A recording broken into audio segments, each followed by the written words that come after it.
वनी लताओं से लदा, कूक रही कोकिला और बोल रहा कीर है। आसन बिछे हैं कुश के विराजने को, मृतका के पात्रों में भरा पवित्र नीर है।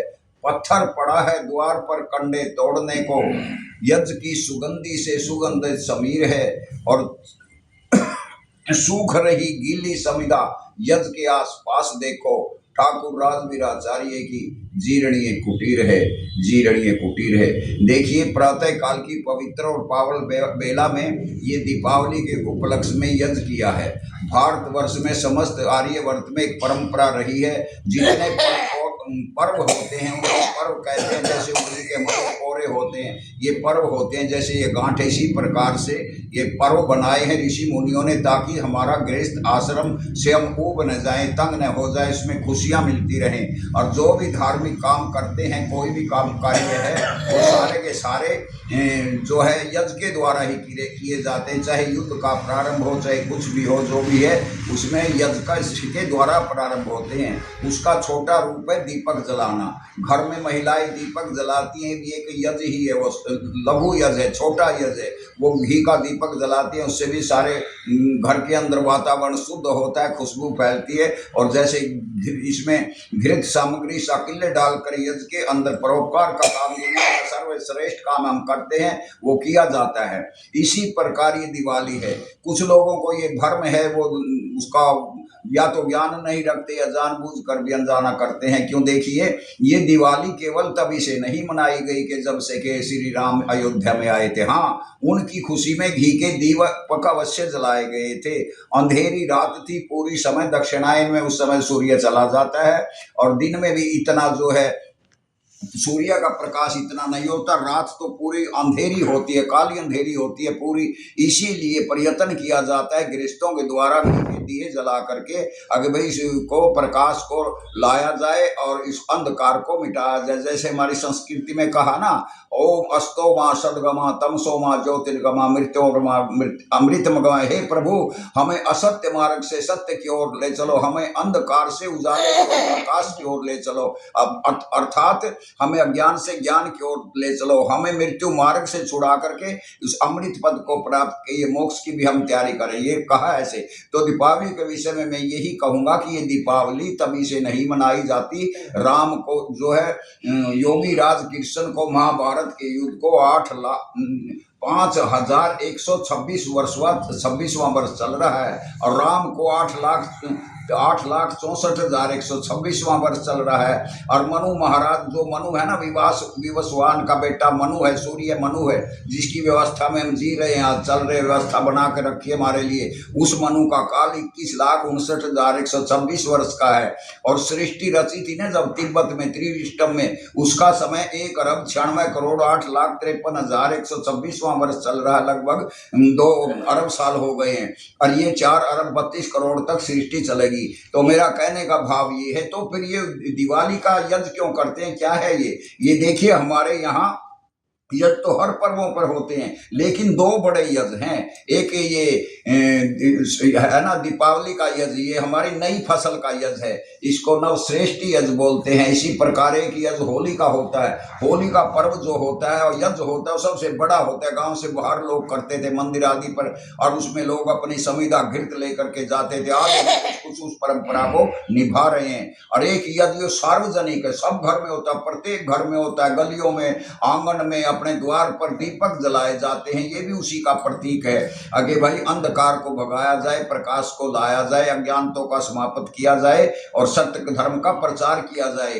तो सभी आर्यों का, सभी उनका जो अब उसको हिंदू बोलने लगे हैं लोग, उनका ये कर्तव्य बनता है, धर्म बनता है, उन सनातन धर्मियों का। सत्य सनातन धर्म है ना हमारा, यही धर्म है। ये शाखाएं इसमें से निकली हैं, शाखा नहीं है ये, तो उसमें से मजहब है। मजहब वो कहा है मत अंतर, मत में अंतर होता है, सबके मत में अंतर है। इसी प्रकार जैसे सिखों को मत है, जैसे गुरु नानक देव और गुरु गोविंद सिंह के द्वारा संचालित जो किया गया, उसको लगभग 500 वर्ष या उनको जब ये बड़ा सिख मत तो 300 ही वर्ष हुए हैं और 1446 वर्ष हुए मोहम्मदनों को हुए हैं और जो मोहम्मद का मत चला था। इसी प्रकार 2025वां वर्ष चल रहा है ईसाइयों का है, 2500 बौद्ध मतियों का है और 2600 वर्ष जैनियों का है और 4000 यहूदियों का है समय बीत चुका है। और फारसियों का सबसे पुराना मत है वेद के बाद, वो है 4500 वर्ष, जिसका फारसी मत के जो लोग हैं सिकंदर आदि उसी मत का था। और 5126वां वर्ष में बता चुका हूं आपको योगीराज कृष्ण को महाभारत के युद्ध को हुआ। उससे पहले कोई मतांतर नहीं था।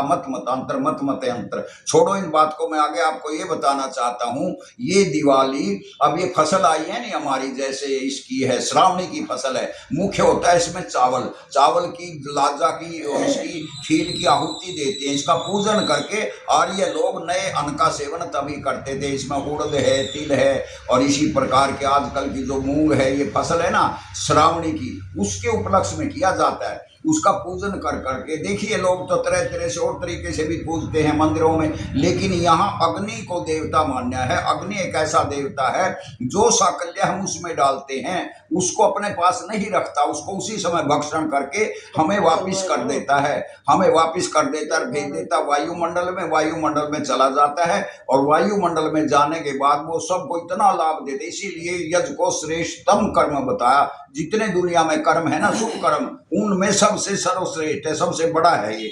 इसलिए ये दीपावली बड़ी अच्छी बात है। दीपक जलाएं, अच्छी बात है, अपने घर में भी जलाएं, आंगन में जलाएं, द्वार पर जलाएं और उसके आगमन में भी जले थे। लेकिन ये नहीं है कि 8,64,000 साल से ये अपनी तो वैदिक संस्कृति बहुत पुरानी है, बहुत पुरातन है। इसीलिए ये तो जब से सृष्टि की रचना हुई तभी से ये यज्ञ, होली का यज्ञ बड़ा और ये दीपावली का छोटा। इसमें कहते हैं ना गोवर्धन पूजा, वो क्या है करते हैं लोग, गोबर का जो धन है, गो से ही गोबर बना, गाय से ही, गाय हमारी संस्कृति की पहली प्रतीक है। इसको सबसे पहले गोचर जाति ने संभाला था। गाय को पहाड़ों में रहती थी, जंगलों में रहती थी, इसलिए एक जाति का नाम गोचर है। आज भी वो इसको पालन करते हैं। हजारों की संख्या में, 5-5 हजार की संख्या में जत्थे हैं उन लोगों के। सबसे पहले गाय को संभाला था। देखिए गाय शब्द से ही क्या बना, गांव बना। गाय शब्द से गली बनी, गाय शब्द से क्या गोहांड बना, गाय शब्द से गोष्ठे कहते हैं, गोबाड़ बना जिसमें गौवें बंधती हैं। गाय शब्द से गोत्र बना, गाय शब्द से गाय का गोबर बना, गोबर से आगे गोसा बना। ये गाय के ही हैं सारे के सारे, उसी के नाम से है सारा। तो इसीलिए गाय हमारी पूजनीय है, इसलिए है कि गाय वो माता है। देखिए माता तो अपने बालक को प्रसव काल में एक बार ही दूध पिलाती है। ये हर बार जितनी बार इसका प्रसव होता है सारे परिवार को दूध पिलाती है। इसको गौ माता की श्रेणी है। तो इसीलिए हमने क्या, एक गृहस्थी का सच्चा धर्म क्या होता है, ये समापन करूंगा मैं। एक गृहस्थी का क्या सच्चा धर्म होता है, उसका धर्म होता है माता पिता की सेवा शुश्रूषा करे तन मन और धन से। और आगे क्या होता, अपनी पत्नी की रक्षा करे जिसको विवाह करके दूसरे प्रदेश से लेकर के आया है। तीसरा उसका फर्ज धर्म बनता है अपने बच्चों की पालना करे, देख रेख करे, उनको संस्कारित करे, उनको सफलता प्रदान कराए, उनका विवाह करे, उनका मकान आदि बना करके दे। और चौथा है अतिथि सत्कार करे। और पांचवा है राष्ट्र के प्रति भी उसको अपना पूरा जीवन तन मन धन से लगाए, राष्ट्र के प्रति भी उसे समर्पित रहना चाहिए। शॉर्ट में मैंने कुछ बातें बताई हैं। तो ये यज्ञ प्रत्येक दिन हो रहे हैं, जगह जगह हो रहे हैं। मैं उन ब्राह्मणों का भी बहुत आभारी हूँ जो इसको परंपरा को बनाए रखे हैं और संजोए रखे हैं, आज तक यहाँ पर रखा है। ब्राह्मण समाज का भी हमारे में इसमें बहुत बड़ा योगदान है, क्षत्रिय समाज का भी योगदान है और भाई वैश्य समाज का तो है, जो धर्म की वो लक्ष्मी है उनके पास, वो उसको लोगों की सहायता भी करते हैं, उसको संचालन भी करते हैं, राष्ट्र के प्रति दान देते हैं। और शूद्र बगैर तो काम चलने वाला नहीं। जो सेवक है चतुर्थ श्रेणी, हमारे जितने भवन निर्माण करते हैं, सड़क निर्माण करते हैं, झीलों के निर्माण करते हैं, नदी नालों नहरों के निर्माण करते हैं, उनका भी बहुत इसमें योगदान रहा है। ये सारे मिलकर के राष्ट्र का निर्माण करते हैं, राष्ट्र का संचालन करते हैं। तो हमें यही चाहिए। और देखिए एक और बात कहूँगा, कि अनुशासित विद्वान पुत्र और पुत्री से कुल की प्रतिष्ठा ऐसे बढ़ती है जैसे फूलों से लदा हुआ सुंदर पेड़ सारे बाग को शोभायमान तो करता है, उसको खुशबू से भी भर देता है। विद्वान पुत्र और पुत्री से कुल की प्रतिष्ठा ऐसे बढ़ती है, अपनी यश कीर्ति के द्वारा वो अपने कुल की परंपरा को बढ़ा करके वो शिखर पर ले जाता है। और दुष्ट पुत्र और पुत्री से कुल की प्रतिष्ठा ऐसे खराब हो जाती है जैसे सूखे पेड़ में अग्नि लगने से सारा जंगल जल करके स्वाहा हो जाता है, राख हो जाता है। इसीलिए हम अच्छे कर्म करें, श्रेष्ठ कर्म करें, श्रेष्ठ कर्मों का ही फल है जो मनुष्य का शरीर मिला है। तो इन्हीं शब्दों के साथ मैं वक्तव्य को विराम दूंगा और ये यज्ञ को समापन है। अब करते हैं शांति पाठ।